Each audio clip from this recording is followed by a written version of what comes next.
My name is Joan Holliday. I'm so happy to be here. I'm here with Pastor Lileth Ball, who is the pastor of Bethel AME Church, and we're here to hear the story of Theresa Bass. We think of her, and we know she is, a community leader of Kennett Square. I've been lucky enough to know Theresa since probably 1985, and so we've had a nice long relationships, and we work together on the street. I'm going to be asking her some questions, and she's going to tell us the story. So Theresa grew up in North Carolina, or she was born there, but she moved here as a young child in the 60s. And I'm going to ask her, what was the street like? This is historic East Linden Street. What was it like when you first moved here? It was fine when I first moved here. It was a lot of kids here. Running around and stuff, everybody was friendly. But most of the time, when we first moved here, we weren't allowed out the yard at all. But after a while, we got a little older, we were allowed to come out and really talk and play with the other kids. But I knew the kids anyway. We all went to the same school, Greenwood School. So anyway, then after that, they built a swimming pool in the back, so we have something to do. I think it was Kay Jackson that built this pool. One of the members of our church, Miss Boyce, she was involved with that. So it was a whole lot of kids coming in, and swimming, but it couldn't be so many at one time in there. So we had the lifeguards down there, and also basically, that's one of the things we did. We also had a little basketball court back there, and we played basketball and soccer, just different things, It was definitely a place of feeling at home. In 1998, another nurse friend and I decided that there were a lot of kids on the street that didn't have a lot to do after school. So we started an after-school program, tutoring program called Study Buddies. And was so happy because there were a lot of kids on the street. But there were also some other things happening on the street. And I came and saw Theresa one day a couple of years after we had gotten started. And she's in her yard, and why don't you tell me what you said? Well, she came to talk to me about, the neighborhood and what was going on here. And I was like, I'm going to leave anyway. I'm getting ready to buy me a new home. I'm leaving. And she said, okay, I understand that. But what are you going to do? I said, I'm leaving. She said, Why did you want to leave? Because it was getting real bad. It started getting bad, people coming from different places, different cities, and Selling drugs. yeah, selling drugs. And people that we didn't even know, just standing around. It was getting kind of scary a little bit. I worked on second shift for a little while, and I came home one night, and I got home about 11:30, something like that, and it was maybe about 10 guys standing on the sidewalk, and I had to actually walk around them so I could get into my house. But the one guy I knew, he was sitting on the porch. There was nobody lived in the house at the time. So I asked him, I don't want to say no name, I asked him, I said, well, so you live in the house now? He started laughing. He said, oh, Therese, what are you talking about? I said, do you live there? He just started laughing, and he said, what you up to? I said, I just got done working, I'm going in the house. But you need to go back up to your house with your friends. So anyway, I said, you know what? This is crazy. Then a couple weeks later, I parked up here by the church, and it was a car, real nice car up here. It had New York tags, I think it was on it. It was real nice, but you couldn't see them because they had those dark windows. You couldn't see anybody's face, but I could hear them talking. But the accent, I knew they weren't from Kennett. I said, wow. So I hurried up and walked down to the house, and I said, you know what? I'm done, because I knew what it was about. I knew what it was about. So anyhow, so I just, at that time I just gave up, and then that's when I ran into Joan. So there was a shift. There Yeah. was a shift from happy Kennett to a dark Kennett. Yeah. What did you do to contribute to a change in this situation? Well, like I said, I was going to leave, but then Joan came knocking on the door and wanted to talk to me about it. I said, Joan, I'm not worrying about it anymore. I'm going to leave because I already found a place where I can get money to buy my own house, brand new house. So she said, well, that's the easy way. So what are you going to do about it? I said, I'm leaving. She said, well, that's the easy way, Teresa. Then you told me to pray about it. She told me to pray about it. And then, we'll talk again. So she came back 2 weeks later and she sat and talked to me. I said, Jane, you know what? You're probably right?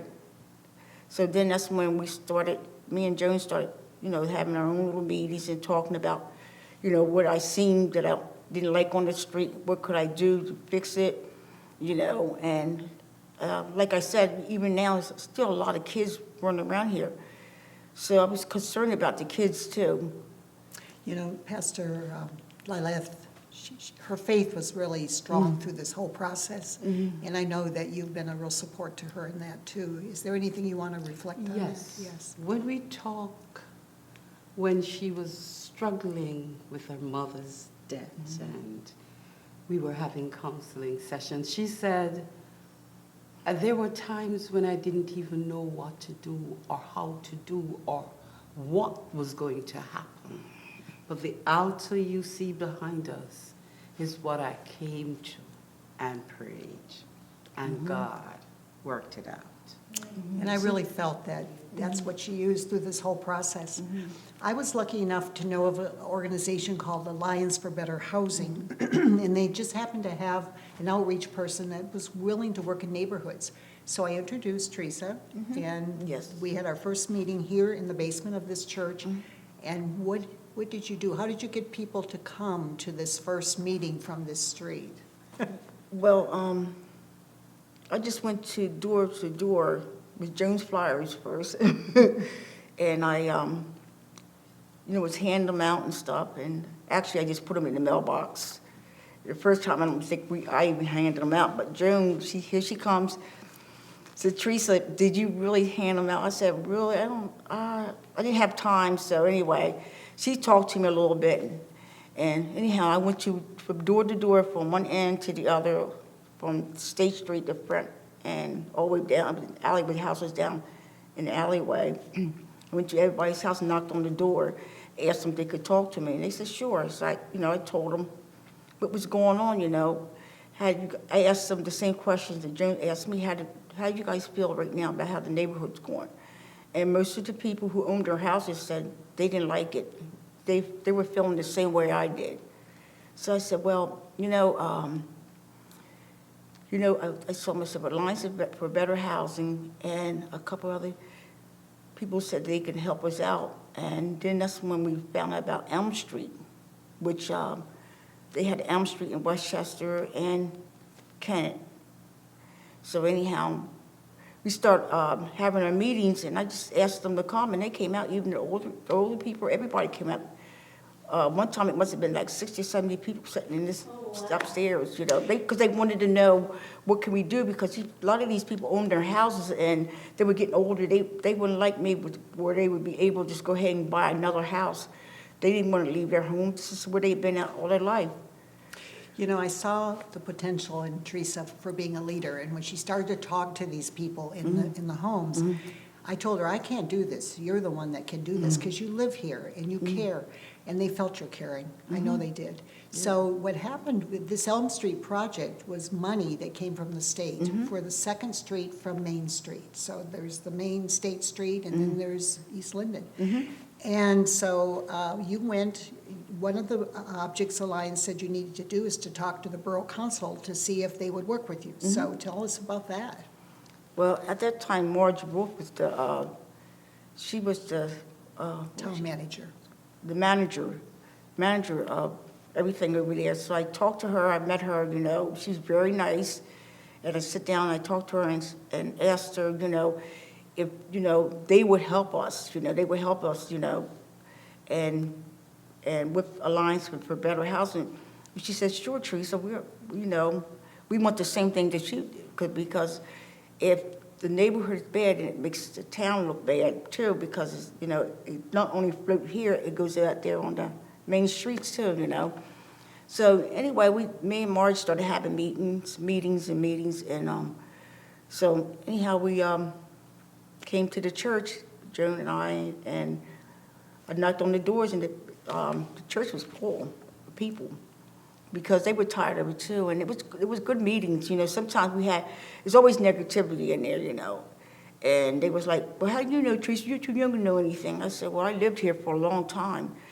So you stayed with your Yeah. intention? Yeah. We kept saying, we have a vision, we're not gonna lose Yeah. that vision. But you took this whole group of people, I think Yeah. there must have been 30 of them, to a borough council meeting? Yeah, You yes. showed up. Tell them what they said about your proposal. Well, we went to ask if they could help us, you know, get this Elm Street money, and they basically said yes. They said yes, they could. They started to work, and they So told me control it. they never had a group come with such a positive spirit and a plan to work together. Yes. So this has been going, this was in do you remember what year? 2004, I think, is when we started with this. And this went on for about 10 years. 10 years.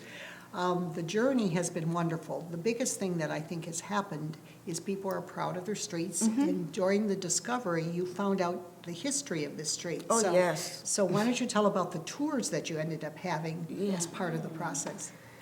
Yeah, I was saying that I lived in Kennett practically all my life, and I didn't know anything about the Underground Railroad, and nothing, especially since we live here, I didn't know anything about this. I was really excited about learning about this.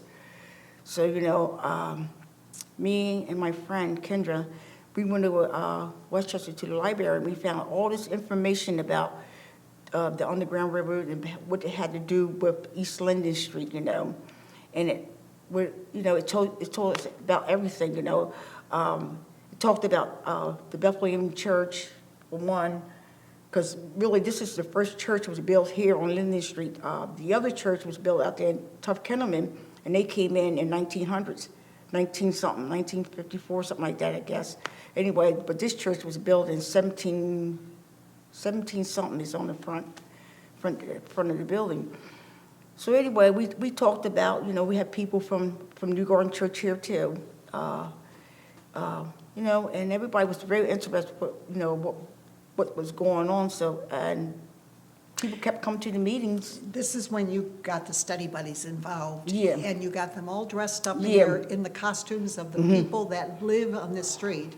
Yep. And wonderful, blocked off the street, and we had the community come and hear the history. Yeah, they actually came from, Genesis was one of our big supporters, Genesis Healthcare, right up here in town. And we would start up there, and, you know, we had different people. We had like the mayor and couples. Congress people. Yeah, conference people there, you know, and everybody was able to speak. Then we did the tour here, and we had the little kids from the study buddy. We had them dress up and had them sit on this church step and this church, and, you know, and like I said, in our books, we have the name of the people, and they were dressed up like those people, right?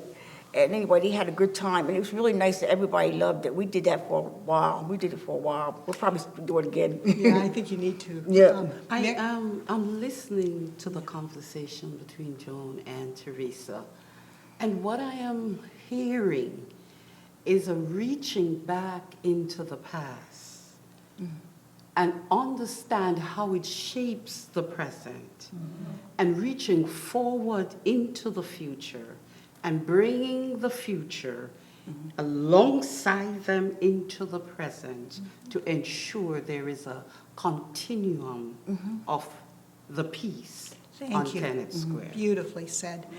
There was a pride that started to come out for the kids because they started to say, oh my gosh, there was the first African-American doctor on this street. Maybe I can be a doctor.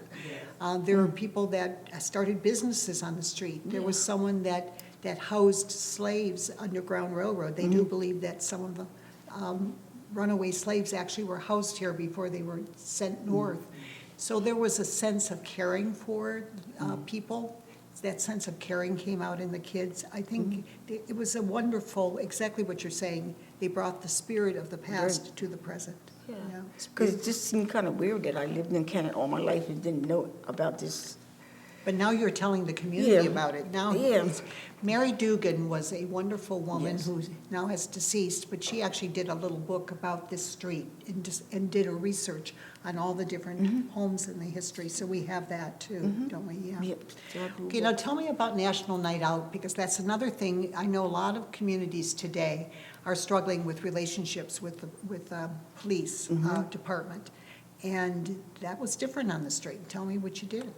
Well, we started to have, the board, we agreed to have a national night out. And we were the first one to have one on this side of. In southern Chester County. Yeah. So anyway, Eddie, McCarthy was first. He was the police officer first when he was helping us, but I don't think, was he there when we did National Night Out? Well, anyway, Eddie DeZino, he was the chief at the time. And we honored him and his officers. And also, there was a lot of people there, and also the Kennett Township Police came for a couple of years. Remember, then, they have their own now. Anyway, the Township Police, so it was like 20, 30 police officers there. They were all dressed up, and they did like you're doing with us now, they did with the kids, they asked them questions and the kids were answering back, the kids were so happy about it, and it was a real nice day, it was a lot of people here. A lot of people The whole here. community started to come to see what was happening. They made baseball cards with the police officer's face on it. Yeah. And gave the stats, and they traded these, and they got to know the police officers, which Yeah. was really sweet. Yeah. But you got very involved in study buddies. I started to back out when I started to see that this whole organization was carrying it. And this study buddies is still going on today. And Theresa and her mother were so active in, The lunch program. yeah, absolutely. Providing lunches, providing foods, getting out tutors, it's been wonderful, yeah. So there's so much to tell about the story, but I think the key thing that I wanted to bring out is that here's Theresa, who's ready to leave.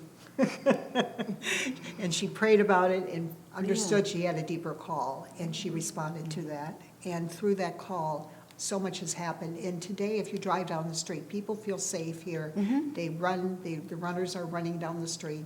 If you look, all the homes have a certain, they're taken care of.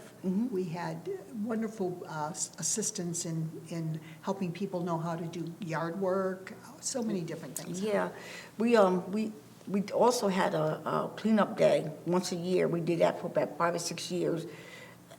Closed the block down, and then the borough would put dumpsters on the alleyway, and everybody would get like old couches and chairs, wherever they didn't want, and throw it in the dumpster. It would sit there all day long, and they would have somebody over there watching, making sure that everything was okay. But it was fun because we had set up the hot dog grill here and hamburgers and stuff. And Reverend Washington, he was at the table, handing out paperwork to the people. Then he started helping on the grill. He was so funny. He was a pastor here. It was Yeah. wonderful. They also Yep. have block parties. COVID has kind of shut things down Yeah. for a while, but block parties every year. Yep. Block off the street. Yep. Invite the community. Community, when the block party, everybody came from everywhere. They from Oxford, West Grove, Westchester. I mean, it was a lot of people here, and we had the moon bounce here. The kids have things to do, and It's true. yeah. Ultimately, Clean they up and- received $1 million, $500,000 from the state and $500,000 from Wachovia to work on all of these projects. So you can tell they were trusted, and they deserve to be trusted because they brought results. Theresa has a personal life and 3 beautiful children and 3 grandchildren. Yeah, 3 girls. yes. And a boy. No, three grandkids. Oh, I three got, girls, yeah, yeah. yeah, they got 3, I got 3 grandkids and 3 kids, and 1 son and 2 daughters. The daughters are very accomplished in their education. Yeah. Yes. Yeah. Yeah, Victoria, she was on the phone when I left. They do the line thing. She's like, I don't know exactly what it is, executive or something, that whole company where she's everywhere. I can know that's stressful, but she don't back down, it's Toya. No, LaToya's been very She's instrumental in helping with the street too. Yeah. She's now, who's board president right now? Because they now have a nonprofit neighborhood association that they continue to work with the street. She's on the board. She's on the board. She's on the board. Yeah. I'm still the president. You're still the president, okay. I So think you're going to be so there this for a is while. not just the end of the story, but rather Continuation. a new way, because with COVID, Yeah. we have to find ways to evolve Yeah. into what we do.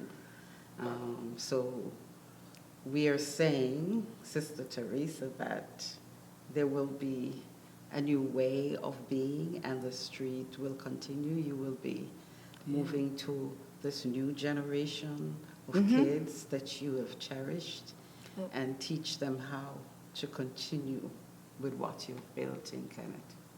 Yeah. Very nicely said, thank you.